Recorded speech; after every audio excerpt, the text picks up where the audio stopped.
Hello everyone, myself RK Singh, your physics mentor at MMC।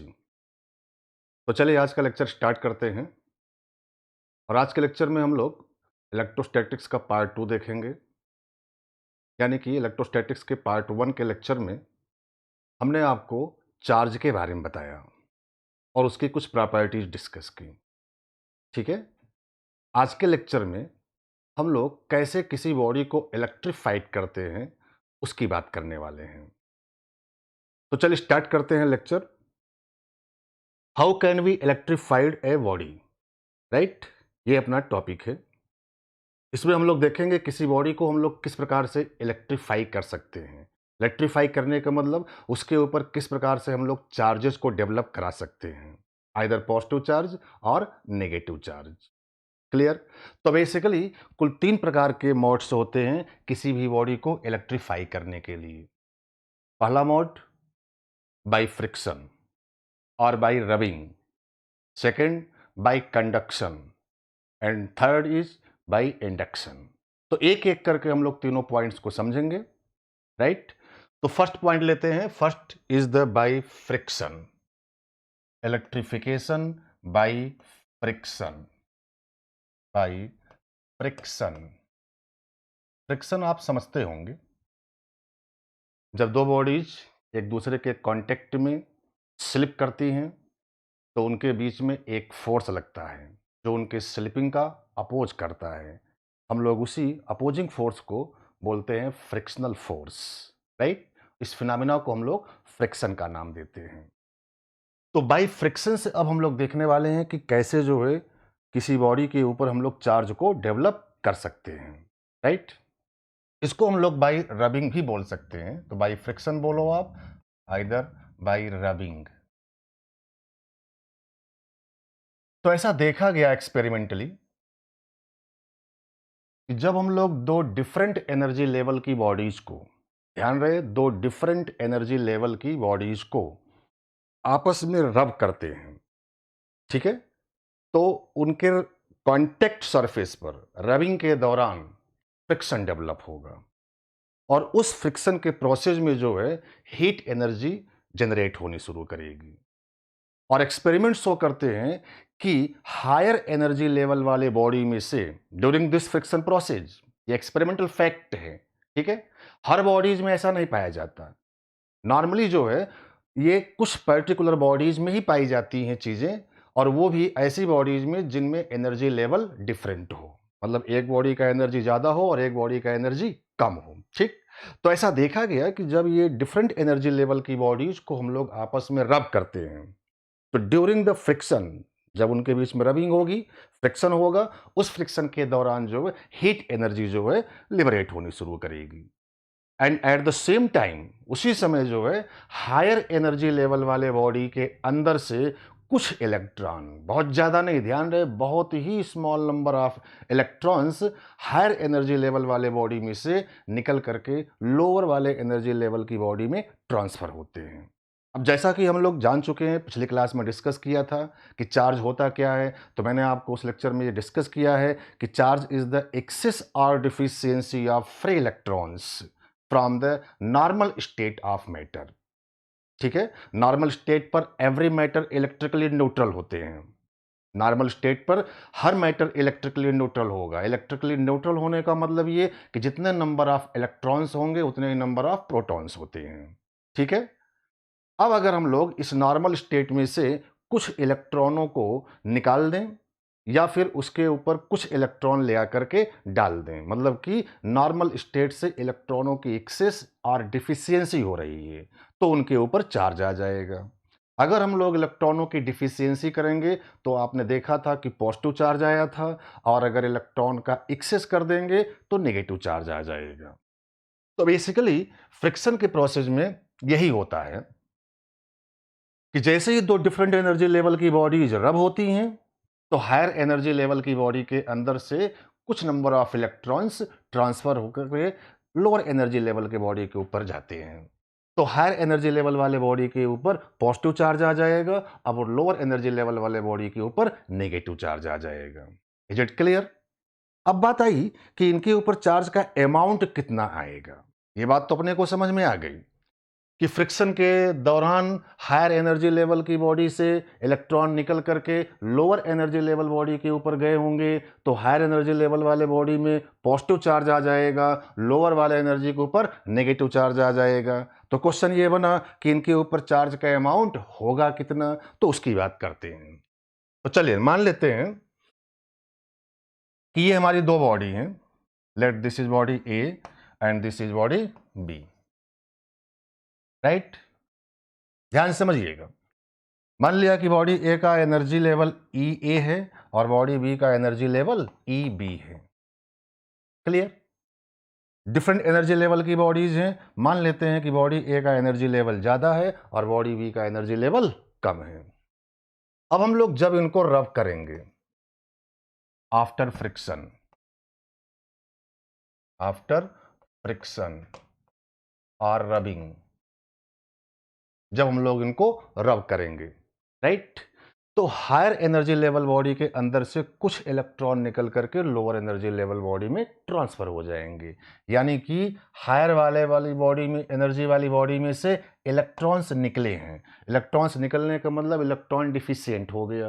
Electron deficient होने का मतलब charge कैसा आएगा भाई? पॉजिटिव, क्योंकि इलेक्ट्रॉन इसमें से निकले हैं तो इसके ऊपर चार्ज कैसा आएगा? पॉजिटिव आएगा। यानी इसके ऊपर कुछ पॉजिटिव चार्ज आ गया, राइट। अच्छा, इसके ऊपर से जो इलेक्ट्रॉन निकल करके गए वो कहां पर गए? बॉडी बी के ऊपर। ध्यान रखिएगा, फ्रिक्शन के प्रोसेस में एक बॉडी में से इलेक्ट्रॉन निकल करके दूसरे वाले बॉडी के ऊपर जाएगा, और ये भी ध्यान रखिएगा किस बॉडी से निकलेंगे और किस बॉडी पर जाएगा। क्लियर। तो बॉडी ए में से इलेक्ट्रॉन निकल करके बॉडी बी में ट्रांसफर हुए, तो बी के ऊपर इलेक्ट्रॉनों की एक्सेस हो जाएगी। यानी बॉडी बी में चार्ज कैसा आ गया भाई? नेगेटिव। इलेक्ट्रॉन एक्सेस हो गया है, इसके ऊपर चार्ज नेगेटिव आ गया। क्लियर। अब ध्यान से अगर आप देखो तो भाई जितने इलेक्ट्रॉन इसमें से निकले होंगे, क्या उतने ही इलेक्ट्रॉन इस पर गए होंगे? बिल्कुल सही। इसका मतलब कि जितने अमाउंट का पॉजिटिव चार्ज यहां पर आया होगा, क्या उतने ही अमाउंट का नेगेटिव चार्ज वहां पर आया होगा? ये भी बिल्कुल सही है। मान लो अगर इसमें से 10 इलेक्ट्रॉन निकलते हैं तो 10 इलेक्ट्रॉन के चार्ज के बराबर पॉजिटिव चार्ज आएगा, और इसमें 10 इलेक्ट्रॉन चले गए तो 10 इलेक्ट्रॉन के चार्ज के बराबर का नेगेटिव चार्ज आएगा। यानी अमाउंट ऑफ चार्ज क्या होगा? सेम। नेचर अलग अलग होगा, एक पर पॉजिटिव आएगा और एक पर क्या आएगा? Negative, but amount of charge जो होगा सेम। मान लिया कि इस पर चार्ज प्लस क्यू का अमाउंट क्या आया, तो बताओ उस पर चार्ज कितने अमाउंट का आया होगा? Minus Q. तो दिस इज माइनस क्यू के अमाउंट का चार्ज आ गया। क्लियर। अच्छा, अगर मैं ये बोलूं कि after friction N number of electrons निकले, ठीक है, कितने नंबर ऑफ इलेक्ट्रॉन्स निकले? एन। तो हम लोग क्यू की वैल्यू भी लिख सकते हैं, let N number of electrons transfer, ठीक है, ड्यूरिंग द फ्रिक्शन और रबिंग। फ्रिक्शन के दौरान बॉडी ए में से कितने इलेक्ट्रॉन निकल करके बॉडी बी के ऊपर गए? N, right. तो हम लोग इस अमाउंट ऑफ चार्ज की वैल्यू लिख सकते हैं, यानी कि ये वैल्यू आएगी plus n into e. E क्या है? Electronic charge. This is equal to plus n into e. E is the electronic charge, 1.6 10 to the power minus 19 coulomb. E is equal to 1.6 10 के power minus 19 coulomb. This is the amount of electronic charge, right? तो body ए के ऊपर plus N E के amount का charge आ गया, और body B के ऊपर कितने अमाउंट का चार्ज? माइनस एन ई के अमाउंट का charge. Equal and opposite charge friction के दौरान दोनों बॉडीज के ऊपर डेवलप हो गए। अब देखो एक क्वेश्चन यहां पर और बन सकता है। अगर वो बोल दे कि before the friction, before the rubbing, body A का मास एम ए था। कितना था भाई? M A. और बॉडी बी का मास एम बी था बिफोर द फ्रिक्शन, जब हम लोगों ने बॉडी ए और बी को रब नहीं किया था उस समय जो है, यानी जब ये दोनों न्यूट्रल थे उस समय इनके अपने अपने मास एम ए और एम बी थे। तो आफ्टर फ्रिक्शन, आफ्टर रबिंग, जब हम लोग इनको रब कर दिए तब इनके मासेज क्या वही होंगे कि अलग हो जाएंगे? तो याद करिए पिछली क्लास में मैंने एक प्रॉपर्टी में डिस्कस किया था, charge always exist with mass, मतलब चार्ज होगा तो मास भी होगा, but converse is not true, यानी कि mass always exist charge with charge, ये करेक्ट नहीं होगा। तो यहां पर जो है, अब ध्यान से देखो कि अगर बॉडी ए में से इलेक्ट्रॉन निकले तो क्या वो अपने साथ मास भी लेकर के निकले होंगे? बिल्कुल निकले होंगे, क्योंकि इलेक्ट्रॉन चार्ज पार्टिकल है और वो हमेशा मास के साथ में रहेगा। तो इलेक्ट्रॉन का अपना एक मास होता है, मास ऑफ इलेक्ट्रॉन आपको मालूम है। तो बताइए कि अगर इसमें से n नंबर ऑफ इलेक्ट्रॉन निकल करके इस पर गए तो क्या इसमें से n नंबर ऑफ इलेक्ट्रॉन के बराबर का मास भी कम हुआ होगा? बिल्कुल कम हुआ होगा। और इसमें n नंबर ऑफ इलेक्ट्रॉन के मास के बराबर बढ़ गया होगा, क्योंकि इलेक्ट्रॉन इस पर जा रहे हैं तो इसमें मास ऐड हो रहा होगा। तो हम लोग आफ्टर द फ्रिक्शन इनके मास पर भी कमेंट कर सकते हैं। तो अगर मैं बोलूं कि बॉडी ए का मास कितना है, तो मान लिया कि वो मास m a डैश है, क्या लिखा जाएगा भाई? इनिशियल मास कितना था? m a। कितना मास निकल कर चला गया इसमें? एक इलेक्ट्रॉन का मास अगर हम लोग मान लें m e है, m e, this is the mass of electron. अगर हम लोग सपोज करें कि मास ऑफ इलेक्ट्रॉन m e है, तो बताइए कि बॉडी ए के पास जो मास होगा वो कितना होना चाहिए? तो this is m minus of n into mass of electron, right. ऐसे ही बॉडी बी के ऊपर मास कितना होगा? मान लो कि वो मास m b डैश है, तो this is equal to m plus of n times of mass of electron. समझ गए होंगे आप? तो फिर से सुनिए, फ्रिक्शन बहुत ही सिंपल है, स्ट्रेट फॉरवर्ड क्वेश्चन इस पर बनेंगे तो आप आंसर कर सकते हो। सबसे ज़रूरी चीज़ जो है इसमें आपको बस ये ध्यान में रखनी है कि ये हम लोग जब दो डिफरेंट एनर्जी लेवल की बॉडीज के बीच में रबिंग करते हैं तो always higher energy level body में से सम ऑफ इलेक्ट्रॉन ट्रांसफर हो जाते हैं लोअर एनर्जी वाली बॉडी में, राइट। तो हायर एनर्जी लेवल वाली बॉडी जो है वो पॉजिटिवली चार्ज हो जाएगी और लोअर एनर्जी वाली बॉडी जो होगी वो नेगेटिवली चार्ज हो जाएगी। और ध्यान रहे कि दोनों के ऊपर चार्ज का अमाउंट जो है इक्वल और अपोजिट आएगा, but this amount of charge is very small, normally ये बहुत कम होता है, ठीक है। इसका सबसे बेस्ट एग्जांपल जो है आप बोल सकते हो इलेक्ट्रिसिटी प्रोड्यूस इन क्लाउड्स। देखा होगा आप लोगों ने कि जब दो हैवियर क्लाउड, ठीक है, बहुत हाई मोमेंटम के साथ में एक दूसरे से इंपैक्ट करते हैं तो उस इंपैक्ट के दौरान उनमें फ्रिक्शन होता है और उस फ्रिक्शन की वजह से जो है वहां पर huge amount of charge develop हो जाता है। क्योंकि वो क्लाउड्स जो है बहुत हैवियर होते हैं, उनका मोमेंटम बहुत ज़्यादा होता है ड्यूरिंग द फ्रिक्शन, इस वजह से जो है उनके ऊपर चार्ज के अमाउंट जो डेवलप होते हैं फ्रिक्शन की वजह से वो बहुत लार्ज अमाउंट में होता है। और कभी कभी तो इतने ज़्यादा अमाउंट में वो चार्ज डेवलप हो जाएगा कि वो जो है बियर्ड भी नहीं कर पाते हैं अपने सरफेस के ऊपर और लीक कर जाता है एटमॉस्फेयर में, राइट। तो इसका बेस्ट एग्जांपल जो है electricity produced in clouds, right. तो एक तरीका तो ये हुआ भाई कि किसी बॉडी को कैसे इलेक्ट्रीफाइड कर सकते हैं, ठीक है। अब हम लोग दूसरे मेथड की बात करते हैं, दूसरे मोड की बात करते हैं जिसकी वजह से हम लोग बॉडीज को इलेक्ट्रीफाई करते हैं, ठीक। तो चलिए देखते हैं सेकंड सेकंड पॉइंट जो है वो है बाय कंडक्शन। बाय कंडक्शन के प्रोसेस में क्या होता है उसको थोड़ा ध्यान से आपको समझना है, ठीक है। तो इलेक्ट्रिफिकेशन बाय कंडक्शन, तो second is by conduction, conduction का मेथड। तो देखिए ये कंडक्शन का जो मेथड होता है इसमें हम लोग दो बॉडीज होती हैं जिसमें से एक चार्ज बॉडी होगी और एक अनचार्ज बॉडी होगी, न्यूट्रल होगी, ठीक है। जो बॉडी अनचार्ज है, न्यूट्रल है, उसी को हम लोगों को इलेक्ट्रीफाई करना है। मतलब अपना टारगेट जो है वो ये कि अनचार्ज बॉडी के ऊपर चार्ज को ले आना, ठीक है, with help of the charge body. अपने पास दो बॉडी होंगी, एक चार्ज बॉडी होगी और एक अनचार्ज बॉडी होगी। अनचार्ज बॉडी के ऊपर हमें चार्ज ले आना है with help of the charged body. कैसे? प्रोसीजर क्या है उसको समझिए। प्रोसीजर हमारा ये है कि मान लो कि ये हमारे पास एक अनचार्ज बॉडी है, suppose that this is uncharged body, right, मतलब इसके ऊपर चार्ज की वैल्यू 0 है, न्यूट्रल है, ये कोई भी चार्ज नहीं है।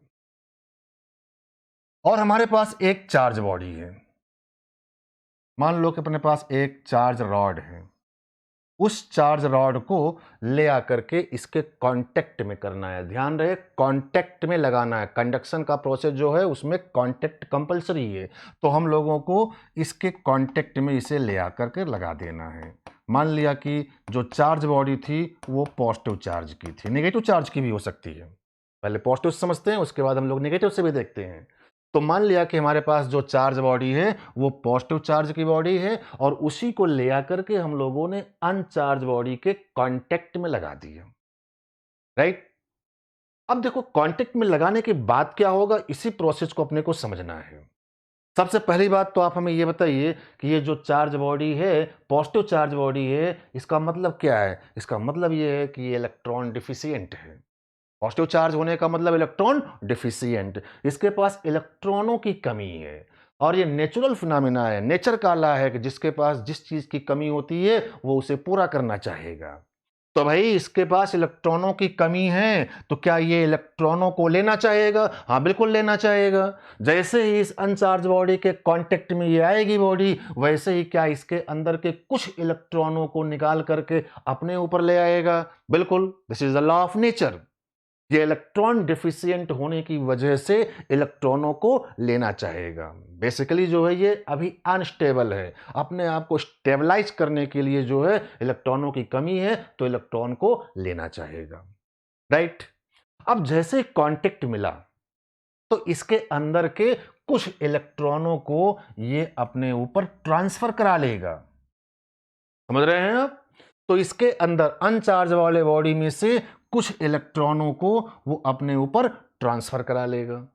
तो अब ट्रांसफर करा लेगा तो अब क्या होगा उसको समझो आप, ठीक। अब ये इलेक्ट्रॉन जो हैं इस अनचार्ज बॉडी में से निकले, नेगेटिव चार्ज है, ध्यान रहे, electron is the negative charge. तो ये नेगेटिव चार्ज जो निकले हमारे इस वाले बॉडी में से वो इसके ऊपर गए। तो बताइए कि ये नेगेटिव चार्ज इसके ऊपर जा रहा है और इसके पास पॉजिटिव चार्ज है, तो क्या वो नेगेटिव चार्ज इसके कुछ पॉजिटिव चार्ज को न्यूट्रलाइज करेगा, खत्म करेगा? बिल्कुल करेगा, राइट। तो यहां पर अगर हम मान लें कि पहले इसके ऊपर चार्ज कितना था, प्लस क्यू के अमाउंट का, जब कांटेक्ट में नहीं लगाया था। सपोज दैट जब ये हमारी बॉडी, चार्ज वाली बॉडी कांटेक्ट में नहीं थी, उस समय अगर इसके ऊपर चार्ज प्लस कैपिटल क्यू के अमाउंट के बराबर है, तो बताइए कि कांटेक्ट में लगाने के बाद भी क्या इसके ऊपर चार्ज प्लस क्यू का आएगा? नहीं आएगा। क्यों? क्योंकि ये जैसे कांटेक्ट में आएगा कुछ इलेक्ट्रॉनों को अपने ऊपर खींच लेगा, ठीक है। क्योंकि ये इलेक्ट्रॉन डिफिशिएंट है तो इलेक्ट्रॉनों को लेना चाहेगा, तो जैसे कांटेक्ट मिला इलेक्ट्रॉन वो अपने ऊपर ट्रांसफर करा लेगा। और जैसे इलेक्ट्रॉन इसके ऊपर ट्रांसफर होकर के गए, नेगेटिवली चार्ज पार्टिकल है, तो इसके कुछ पॉजिटिव चार्ज को न्यूट्रलाइज करेगा।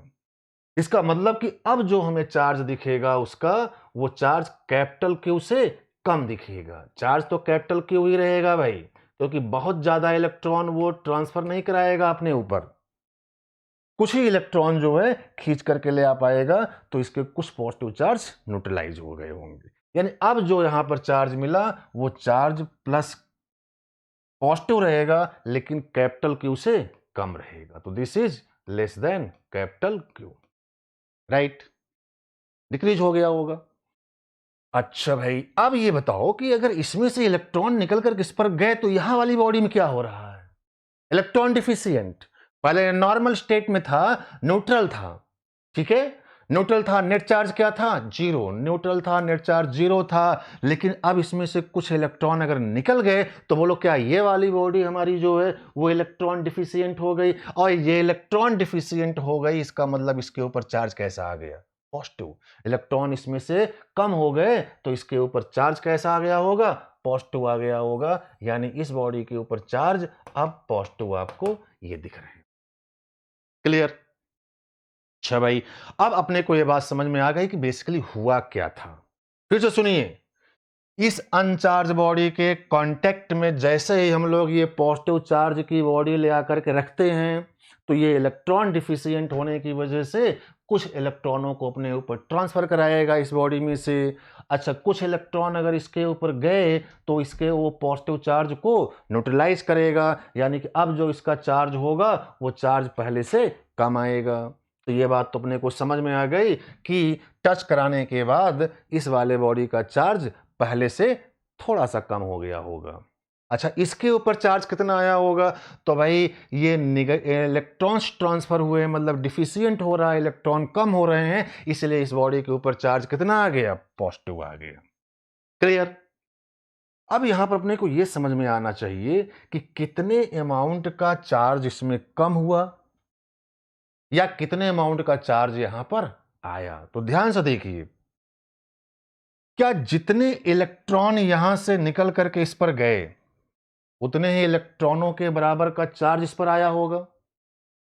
एक इलेक्ट्रॉन निकलेगा तो एक इलेक्ट्रॉन के बराबर का पॉजिटिव चार्ज आएगा, दो इलेक्ट्रॉन निकलेंगे तो दो इलेक्ट्रॉन के बराबर का पॉजिटिव चार्ज इस पर आएगा। मतलब जितने इलेक्ट्रॉन इसमें से निकले होंगे उतने ही इलेक्ट्रॉनों के बराबर का चार्ज इस पर आया होगा।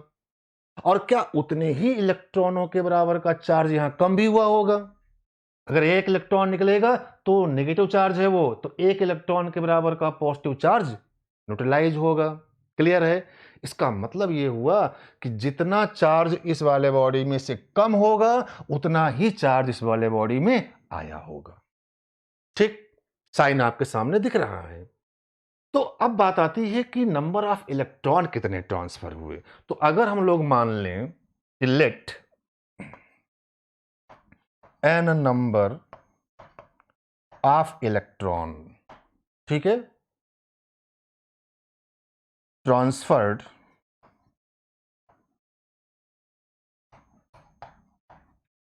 फ्रॉम अनचार्ज बॉडी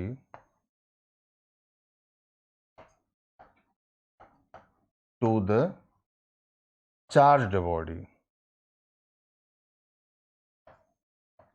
क्या हमने माना भाई? N number of electrons transferred हो गए from uncharged body to the charged body. N number of electron, तो बताइए कि इसके ऊपर जो ये चार्ज स्मॉल क्यू हम लोग ले रहे हैं उस स्मॉल क्यू की वैल्यू क्या लिखी जा सकती है? पहले कितना था? Capital Q. कितने कम हो गए होंगे भाई? एन इलेक्ट्रॉन गए ना इसके ऊपर, इसमें से एन इलेक्ट्रॉन निकल करके अगर इसके ऊपर गए हैं तो एन इलेक्ट्रॉनों के ही बराबर के चार्ज जो है यहां पर न्यूट्रलाइज हुए होंगे, यानी capital q minus of n into e is the electronic charge. This is the amount of charge of this body. अच्छा, इसके ऊपर कितना चार्ज आया होगा, मतलब इस बॉडी के ऊपर? तो बिल्कुल सीधी सी बात है कि जितने इलेक्ट्रॉन निकल करके इस पर गए होंगे क्या उतने ही नंबर ऑफ इलेक्ट्रॉन के बराबर का चार्ज आया होगा? बिल्कुल। तो यहां पर जो चार्ज होगा अगर हम लोग मान लें ये क्यू डैश है, कितना है? क्यू डैश, तो this is equal to n into e, plus में आएगा, this is the positive charge, plus n के अमाउंट के बराबर का चार्ज इस पर आएगा और उतने ही अमाउंट का चार्ज इसमें से कम हो गया होगा। मास के बारे में भी हम लोग बात कर सकते हैं। मास के बारे में कैसे बात करेंगे भाई? अगर हम लोग मान लें कि हमारे इस बॉडी का मास इनिशियल m1 था, ठीक है, कांटेक्ट के पहले, और इसका मास m2 था। तो जैसे ही हम लोग कांटेक्ट में लगा देंगे, टच करा देंगे, कंडक्शन का प्रोसेस कराएंगे, तब जो है मासेज के ऊपर हम लोग कमेंट क्या कर सकते हैं? तो बताइए, इसका मास जो है बढ़ गया होगा, कम हो गया होगा? मतलब कि कांटेक्ट में लगाने पर पहले m1 था, कांटेक्ट में लगाने के बाद जो मास होगा वो बढ़ा होगा कि कम हुआ होगा? ध्यान से देखिए, आपको आंसर मिल जाएगा। ध्यान से देखो, क्या इस पर इलेक्ट्रॉन आ रहे हैं भाई? हाँ बिल्कुल आ रहे हैं, इलेक्ट्रॉन आ रहे हैं, मतलब साथ में क्या मास भी लेकर के आ रहा होगा? बिल्कुल लेकर के आ रहा होगा। मतलब क्या इस बॉडी का मास बढ़ जाएगा? बढ़ जाएगा, यानी कि इसका जो मास होगा वो m1 से ज्यादा होगा। मान लिया कि ये m1 डैश है, पहले कितना था? m1, पहले कितना था? m1। अब जो है ये m1 से बढ़ करके m1 प्लस कितने इलेक्ट्रॉनों के बराबर बढ़ा होगा?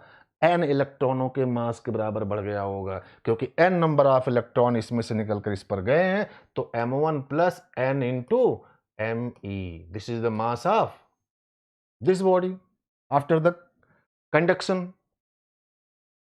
अच्छा, इसका मास क्या हुआ होगा भाई? पहले कितना मास लिया था हमने? m2। पहले कितना मास लिया है? m2।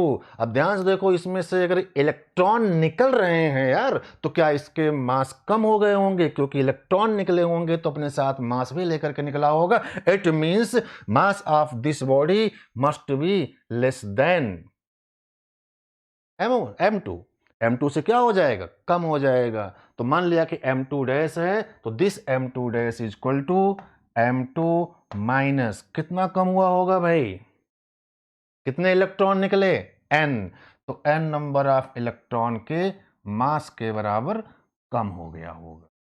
तो this is the mass of this body and this is the mass of this body, and this small q is equal to q minus ne is the charge of this body, and this is the q dash is equal to any charge of this body. Cleared? बात समझ में आ गई होगी।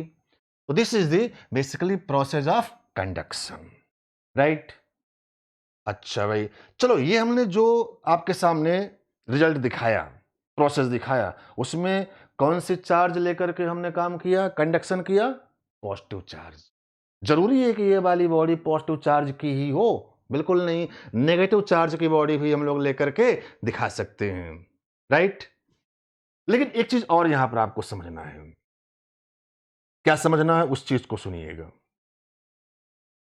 ऐसी बहुत सारी books हैं जो ये मेंशन करती हैं कि जैसे ही हम लोग चार्ज बॉडी को अनचार्ज बॉडी के कांटेक्ट में लगा देते हैं, ये किताबें लिखती हैं, जो कि पूरी तरीके से गलत है। तो किताबें क्या लिखती हैं उसको क्लियर करिए आप, कि जैसे ही हमने इस चार्ज बॉडी को इसके कांटेक्ट में लगा के रखा, इसके कुछ पॉजिटिव चार्ज निकल करके इस पर आ गए। जैसा कि आपको यह दिख रहा है कि फाइनली ये इलेक्ट्रीफाइड हो गई है। हमारा काम था इस अनचार्ज बॉडी को इलेक्ट्रीफाई करना, तो ये लो भाई, अनचार्ज बॉडी थी, अब ये इलेक्ट्रीफाई हो गई है।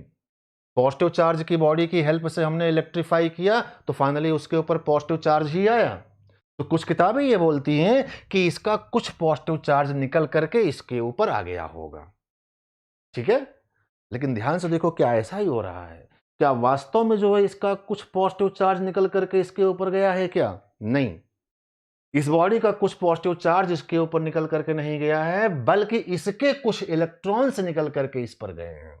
ध्यान देना, इसके कुछ इलेक्ट्रॉन्स निकल करके इस पर गए हैं, जिसकी वजह से इसके ऊपर चार्ज कैसा आ रहा है?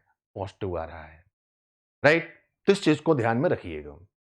हाँ, चलिए, नेगेटिव चार्ज की बॉडी को लेकर के अगर हम लोग दिखाएं तो देखते हैं कैसे ये इलेक्ट्रिफिकेशन होगा।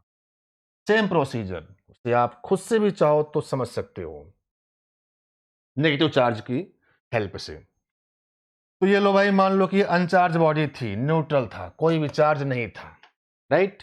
हमें इसे इलेक्ट्रीफाई करना है, किसकी हेल्प से? नेगेटिव चार्ज की बॉडी की हेल्प से। तो चलो, हमने एक नेगेटिव चार्ज की रॉड लिया, कांटेक्ट में लगा दिया, इसके ऊपर चार्ज कैसा है? नेगेटिव। मान लिया कि इनिशियल चार्ज कितना है? Minus Q. नेगेटिव चार्ज है क्यू के अमाउंट के बराबर। अब ध्यान से देखिए क्या होगा। पहली बात तो ये समझो कि ये नेगेटिव चार्ज की बॉडी है, तो इसका मतलब क्या ये इलेक्ट्रॉन एक्सेस में होंगे इसमें? अब की बार ये इलेक्ट्रॉन डिफिशिएंट नहीं है। पॉजिटिव चार्ज था तो इलेक्ट्रॉन डिफिशिएंट था, लेकिन अब ये नेगेटिव चार्ज की बॉडी है, मतलब क्या इसमें इलेक्ट्रॉन्स जो हैं एक्सेस में हैं? और ये भी एक नेचुरल फिनोमेना है, जैसा कि मैंने आपको बताया कि जिसके पास जिस चीज़ की कमी होती है वो अपने आप को स्टेबल करने के लिए उसे लेना चाहेगा। इसी के अपोजिट, अगर आपके पास किसी भी चीज़ की बहुत ज़्यादा एक्सेस हो जाए तो आप उसे क्या करोगे? अपने आप को स्टेबल करने के लिए डोनेट करोगे, दूसरों को देना शुरू करोगे। This is the basically natural phenomena, ठीक है? तो ऐसे ही हमारे इस बॉडी के पास क्या है भाई? इलेक्ट्रॉन जरूरत से कहीं बहुत ज्यादा है, एक्सेस में है, तो ये क्या करना चाहेगा? डोनेट, ठीक है, देना चाहेगा। तो जैसे कांटेक्ट मिला, ये अपने कुछ इलेक्ट्रॉनों को ट्रांसफर करके इसको दे देगा। ध्यान देना, कांटेक्ट में आने पर ही ट्रांसफर कर पाएगा।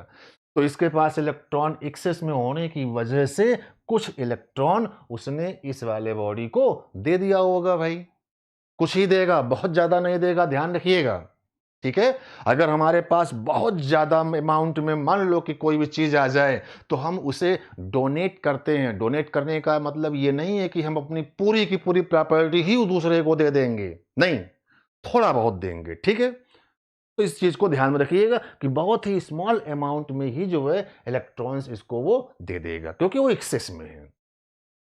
तो हुआ क्या होगा भाई, अब इलेक्ट्रॉन निकल करके इसमें गए, तो क्या ये इलेक्ट्रॉन अब एक्सेस हो जाएगा? बिल्कुल हो जाएगा। तो देखिए, वही बिल्कुल चीज हम लोग एक्सप्लेन कर रहे हैं। जैसे ही इसके इलेक्ट्रॉन मिले वैसे ही जो है वो इलेक्ट्रॉन एक्सेस में हो गया होगा। अब इलेक्ट्रॉन एक्सेस में होने का मतलब क्या, इसके ऊपर नेगेटिव चार्ज आ गया होगा, बिल्कुल नेगेटिव चार्ज आ गया होगा। लेकिन इसके ऊपर क्या हुआ होगा, नेगेटिव चार्ज की पॉजिटिव चार्ज। ध्यान से देखिएगा, पहले क्या चार्ज था, नेगेटिव, और मैंने ये बोला कि इलेक्ट्रॉन एक्सेस में है तो कुछ ही इलेक्ट्रॉन ये दिया होगा, इसका मतलब अभी भी इसके ऊपर चार्ज नेगेटिव ही रहा होगा, ठीक है। लेकिन वो चार्ज जो होगा क्या कैपिटल क्यू से कम रहा होगा, बिल्कुल। तो this is less than capital Q. Clear? यहां पर जो चार्ज आया वो भी नेगेटिव, क्योंकि वो इलेक्ट्रॉन जो है यहां पर एक्सेस में करा रहा है। अब बात आई कि कितने अमाउंट का चार्ज होगा, तो चलो हम लोग निकाल लेते हैं। मान लें अगर हम लोग बिल्कुल वही पुरानी चीज, let N number of electron transfer from charge body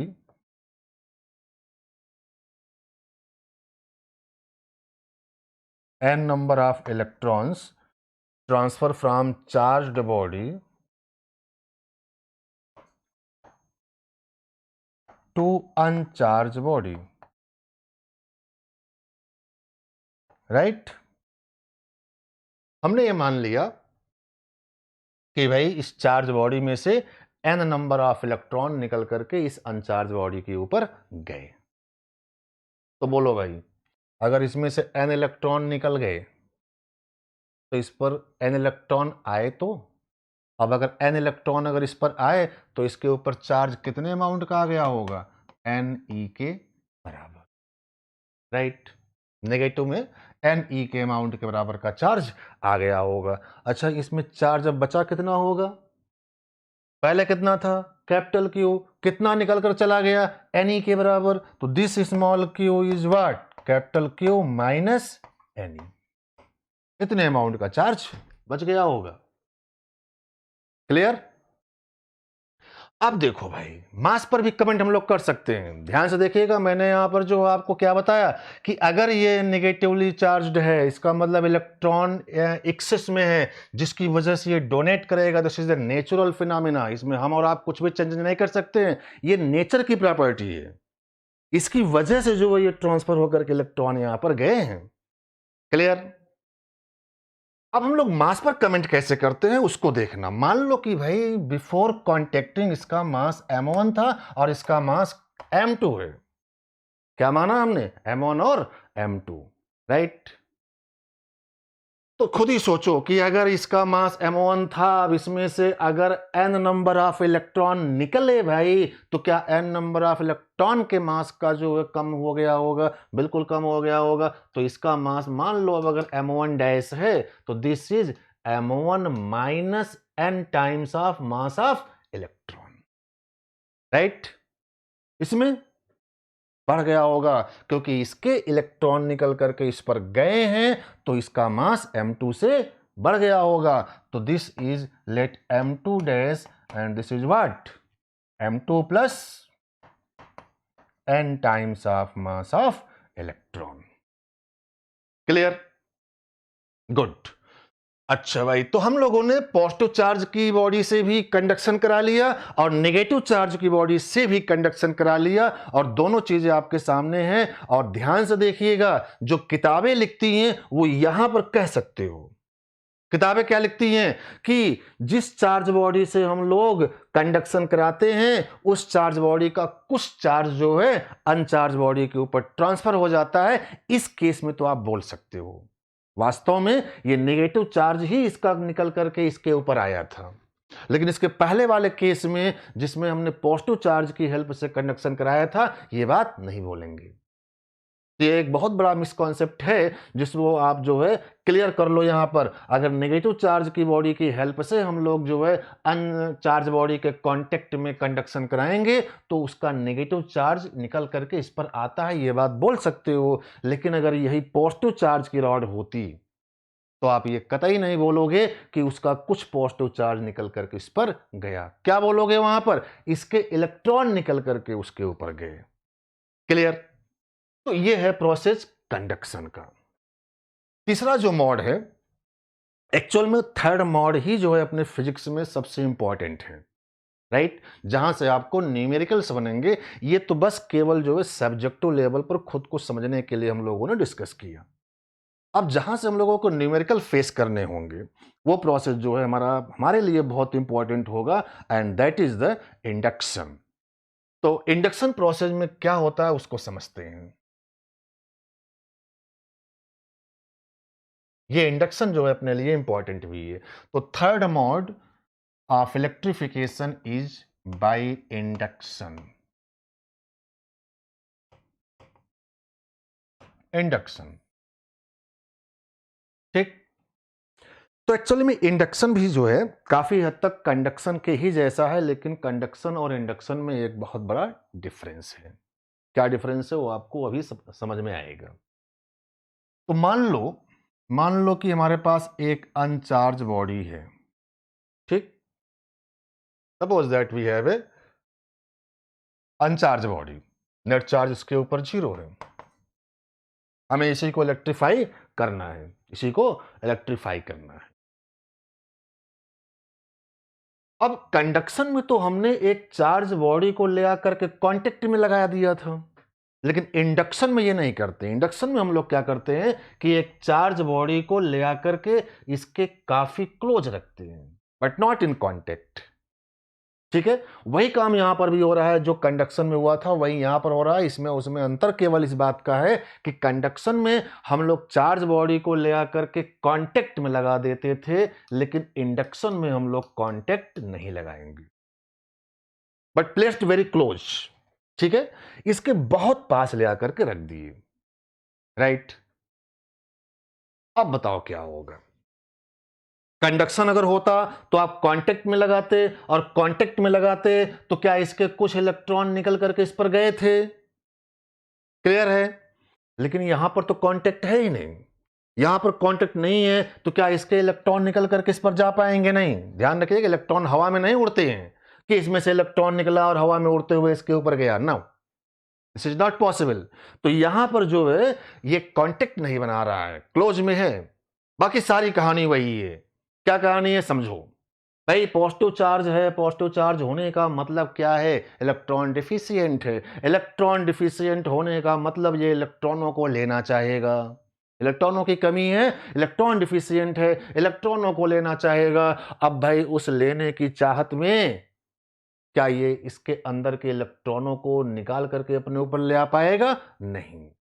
ये हमारा जो है बॉडी इसके अंदर के इलेक्ट्रॉनों को लेना चाह रहा है, बट ले नहीं पा रहा होगा। उस लेने की चाहत में हुआ ये होगा कि इसके बॉडी के कुछ इलेक्ट्रॉन इस जगह पर आकर के डिपॉजिट हो गए। ध्यान रहे, इस बॉडी से निकल करके इस पर नहीं गए होंगे। बॉडी में से इलेक्ट्रॉन निकलने का मतलब प्रोडक्शन ऑफ एक्सरे, और इतनी इसकी औकात भी नहीं है, इतनी इसकी स्ट्रेंथ भी नहीं है कि वो इलेक्ट्रॉनों को इसके अंदर से निकाल पाएगा, राइट। तो अब ये इलेक्ट्रॉन डिफिशियंट था, इलेक्ट्रॉन चाहिए इसे। उस इलेक्ट्रॉन को लेने के लिए जो है इस बॉडी से लेगा, तो उसकी वजह से जो है इसके अंदर के कुछ इलेक्ट्रॉन यहां पर आकर के डिपॉजिट होंगे। अब जितने इलेक्ट्रॉन यहां पर आकर के डिपॉजिट हुए, क्या भाई उतने ही पॉजिटिव चार्ज यहां पर आ गए होंगे? इस जगह से अगर एक इलेक्ट्रॉन निकल करके यहां पहुंचा होगा तो यहां पर उतने अमाउंट का पॉजिटिव चार्ज आएगा। यहाँ से एक इलेक्ट्रॉन निकल करके यहाँ पहुंचा, ये नेगेटिव चार्ज, इलेक्ट्रॉन्स हैं ये, तो उतने ही अमाउंट का यहाँ पर पॉजिटिव चार्ज आया होगा।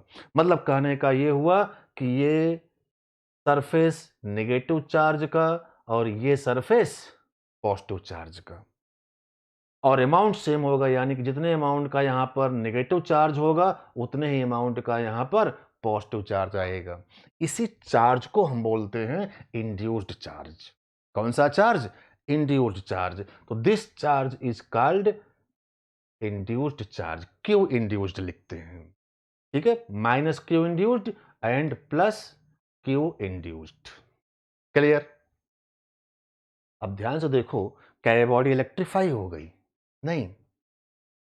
इस बॉडी के ऊपर जितने अमाउंट का नेगेटिव चार्ज है उतने अमाउंट का पॉजिटिव चार्ज भी है, जितने अमाउंट का नेगेटिव चार्ज उतने अमाउंट का पॉजिटिव चार्ज, तो नेट चार्ज जीरो। इस बॉडी के आने के पहले भी ये बॉडी न्यूट्रल थी, नेट चार्ज क्या था? जीरो था, ठीक है। जब ये बॉडी नहीं आई थी तब जो है इसके ऊपर नेट चार्ज क्या था भाई? जीरो था, न्यूट्रल थी ये बॉडी। लेकिन जैसे ही उसके पास में इसको हम लोग रखे तो अभी भी नेट चार्ज जीरो ही है। ध्यान दीजिएगा कि चार्ज इंड्यूस्ड जरूर हो गए हैं, माइनस क्यू इंड्यूस्ड और प्लस क्यू इंड्यूस्ड हो जरूर गए हैं, लेकिन नेट चार्ज क्या है? जीरो। क्लियर?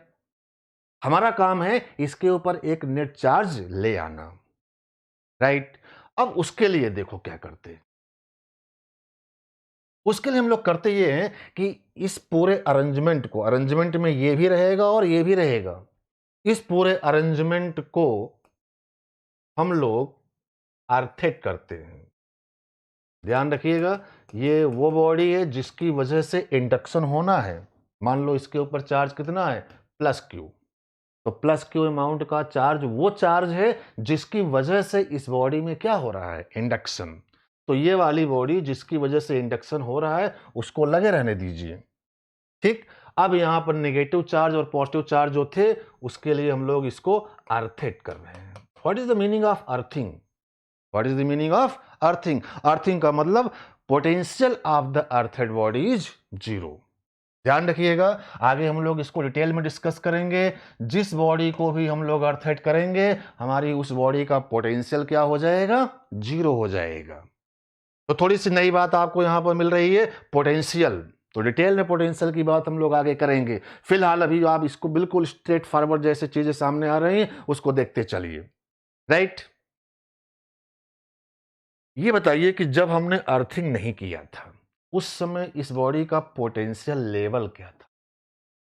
तो याद रखिएगा कि चार्ज पॉजिटिव होगा तो वो पॉजिटिव पोटेंशियल देगा और चार्ज नेगेटिव होगा तो नेगेटिव पोटेंशियल देगा।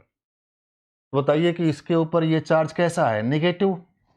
और ये चार्ज कैसा है? पॉजिटिव।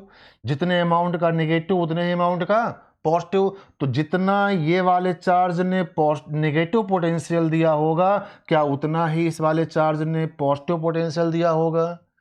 यानी कि इस चार्ज की वजह से और इस चार्ज की वजह से इक्वल और अपोजिट पोटेंशियल रहा होगा इस बॉडी का, तो इन दोनों के चार्ज की वजह से पोटेंशियल क्या हो गया? जीरो। लेकिन इस वाले बॉडी की वजह से कितना पोटेंशियल होगा?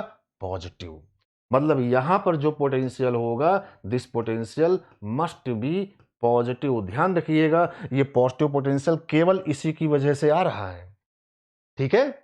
इस वाले चार्ज की वजह से यहां वाले बॉडी का जो पोटेंशियल है वो पॉजिटिव आ रहा है। इन दोनों का तो कैंसिल हो गया होगा, नेगेटिव और पॉजिटिव चार्ज की वजह से पोटेंशियल कैंसिल। मतलब ये आया कि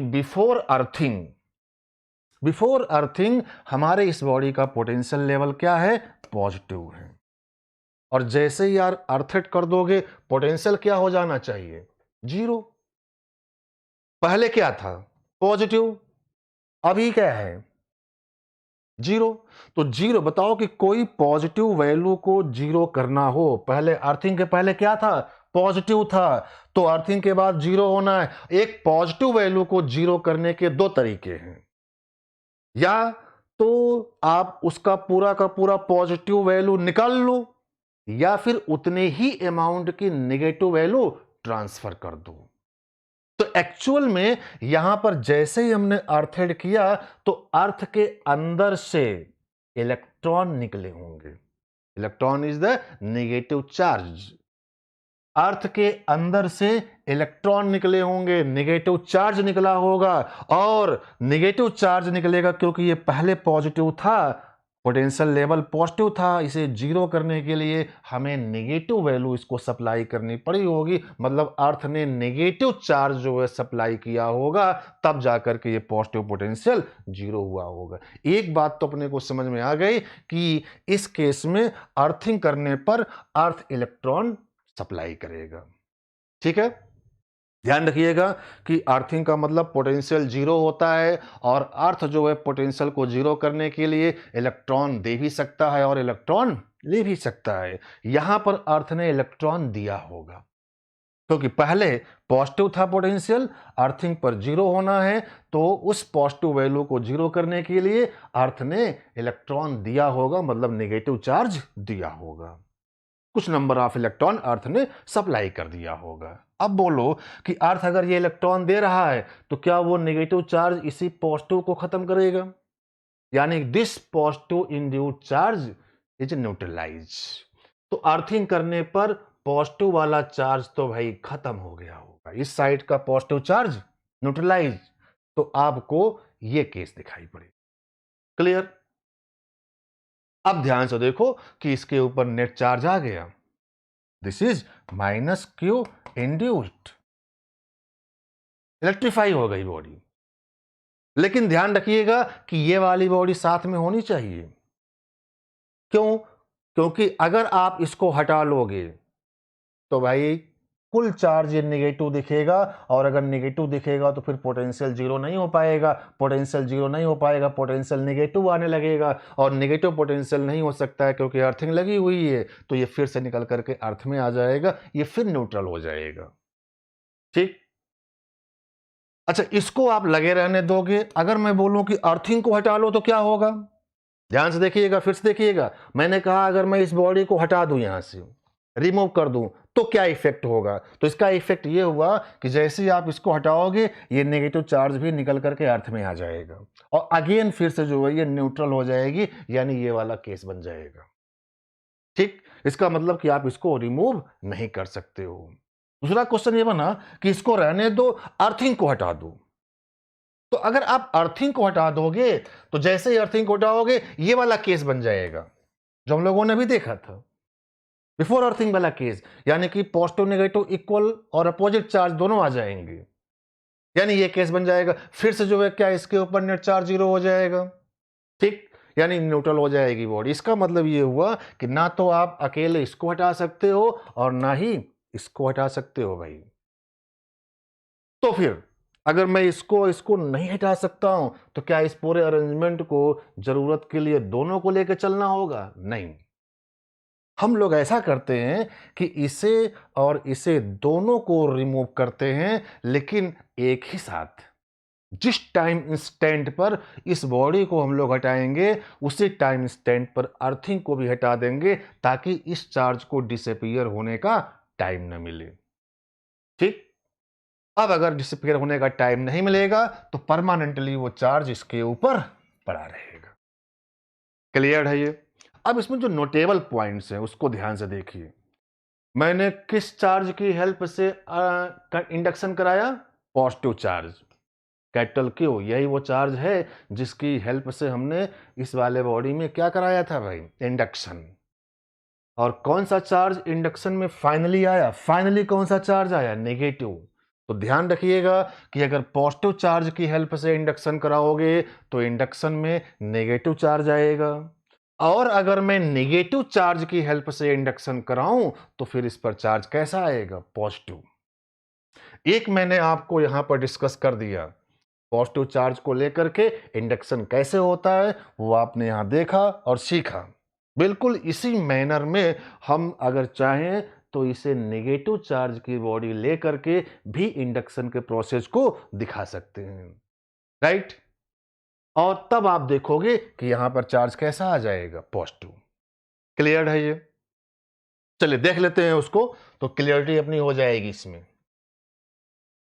नेगेटिव चार्ज की बॉडी से इंडक्शन कराते हैं।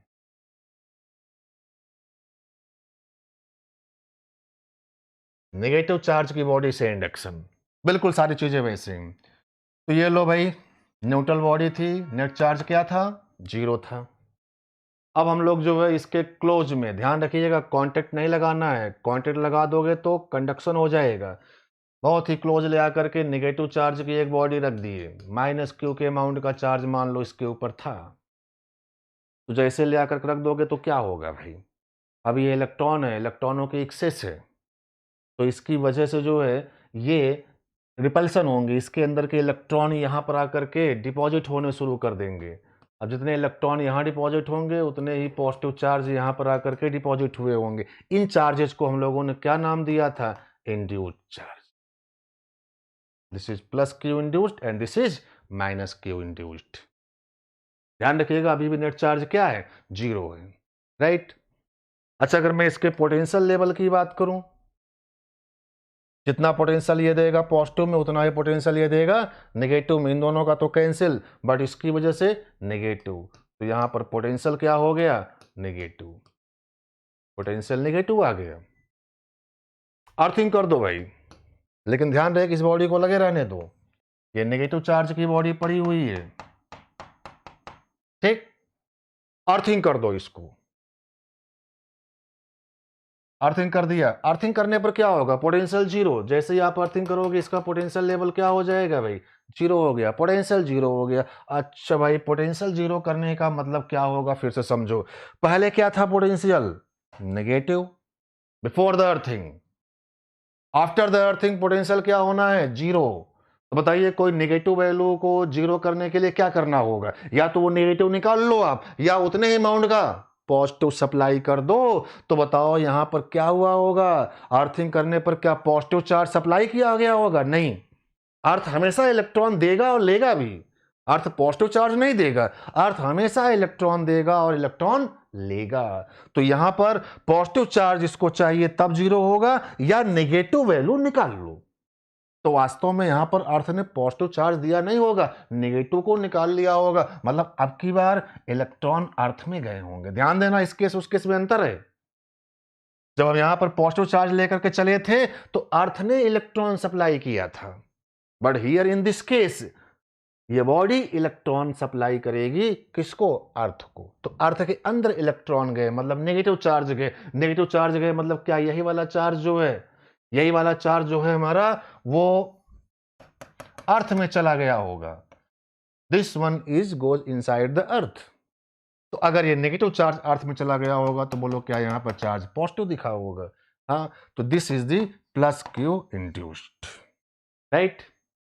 अब ये परमानेंटली चार्ज इस पर दिखाई पड़े तो उसके लिए इस बॉडी को और अर्थिंग दोनों को एक साथ रिमूव करना है भाई। ध्यान देना, इंडिविजुअली इसको या उसको सेपरेट नहीं करना है, दोनों को एक साथ सेपरेट करेंगे, तभी ये चार्ज जो है पड़ा रहेगा, अदरवाइज ये डिसिपियर हो जाएगा। तो यहां पर चार्ज आ गया प्लस क्यू इंड्यूस्ड का। ध्यान रहे कि ये नेगेटिव चार्ज की बॉडी थी और इंडक्शन की वजह से चार्ज जो आया वो कितना आया? पॉजिटिव चार्ज के अमाउंट का आ गया है। अब क्वेश्चन एक यहां पर यह बनता है कि ये जो चार्ज इंड्यूस हुआ इसका अमाउंट क्या होगा? कितने अमाउंट का ये चार्ज इंड्यूस्ड होगा? तो चलिए इसका मैथमेटिकल कैलकुलेशन तो जो है हम लोग नेक्स्ट टॉपिक में डिस्कस करेंगे, ठीक है। बट यहां पर उसका फार्मूलेशन मैं करा दे रहा हूं, वो फार्मूला आप देख लो कि इसकी वैल्यू कितनी होती है। लेकिन इस रिजल्ट को हम लोग जो है डिराइव करेंगे नेक्स्ट लेक्चर में, ठीक, अगले टॉपिक में डिस्कस करेंगे। बेसिकली ये अगले टॉपिक का जो है सिलेबस में आएगा। तो ये अमाउंट ऑफ जो इंड्यूस्ड चार्ज है, right, this is equal to minus, minus से लगा दिया क्योंकि इसके साइन का अपोजिट ही आएगा। ये नेगेटिव होगा तो ये क्या आएगा? पॉजिटिव। और अगर ये पॉजिटिव होगा तो ये क्या आएगा? नेगेटिव। इसलिए माइनस साइन लगाएंगे, माइनस कैपिटल क्यू। ये कैपिटल क्यू कौन सा चार्ज है भाई? उस बॉडी का चार्ज जिसकी वजह से इंडक्शन होना है, ठीक।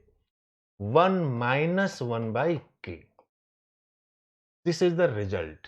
ये रिजल्ट मैंने इसलिए यहां पर आपको अभी लिखा दिया क्योंकि हम लोग अभी जो आगे पढ़ने वाले हैं उसमें इसकी जरूरत पड़ेगी और इसकी हेल्प से हम लोग न्यूमेरिकल्स को सॉल्व करेंगे। बट इस रिजल्ट का फार्मूलेशन जो है वो आपको नेक्स्ट टॉपिक में ही आएगा। तो अभी के लिए आप इसे याद रखेंगे कि amount of induced charge is calculate by this result. Minus capital Q is the amount of charge जिसकी वजह से इंडक्शन हो रहा है, 1 - 1/k, और ये k क्या है इसको आपको समझना है। What is the k? This k is called dielectric constant. This is called dielectric constant, या इसी को हम लोग रिलेटिव परमिटिविटी भी बोलते हैं, also called relative permittivity, also called relative permittivity. इसकी कोई भी यूनिट और डायमेंशन नहीं होती है, no unit and dimension, dimensionless quantity है, नंबर होती है। इसकी value greater than or equal to 1 होती, कभी भी 1 से कम नहीं होगी। फॉर एयर और वैक्यूम इसकी वैल्यू 1 होती है। याद रखने वाली चीजें हैं, एयर या वैक्यूम के लिए k की वैल्यू 1 हो जाएगा। बेसिकली वैक्यूम के लिए तो एग्जैक्टली 1 होता है और एयर के लिए 1.05 के आसपास होता है। तो रफली हम लोग एयर और वैक्यूम दोनों के लिए जो है 1 ही मानते हैं। और मेटल्स के लिए, फॉर मेटल ये बहुत लार्ज होता है, हम लोग इनफाइनाइट लेते हैं। वाटर के केस में, फॉर वाटर इसकी वैल्यू अप्रॉक्सीमेट 80 होती। तो वाटर के लिए ये सब मीडियम्स हैं, ठीक है, मीडियम के ऊपर डिपेंड करती है के की वैल्यू।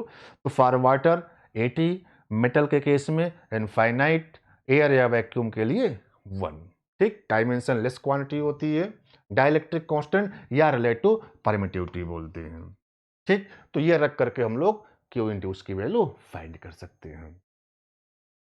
ध्यान से देखिए कि क्यू इंड्यूस की वैल्यू सबसे ज्यादा कितनी पॉसिबल है, कैपिटल क्यू। और कब? जब k की वैल्यू क्या हो जाए, इनफाइनाइट। तो फॉर मेटल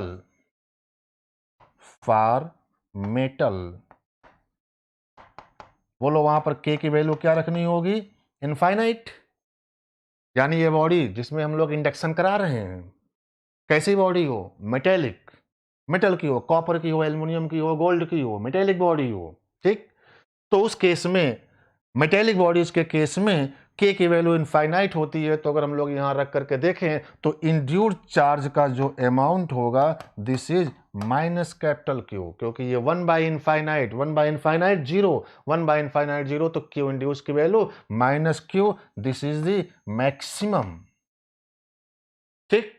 यानी किसी बॉडी के ऊपर मैक्सिमम चार्ज जो इंड्यूस हो सकता है वो उतने ही अमाउंट का हो सकता है जितने अमाउंट का इंड्यूस कराने वाले बॉडी का चार्ज होगा।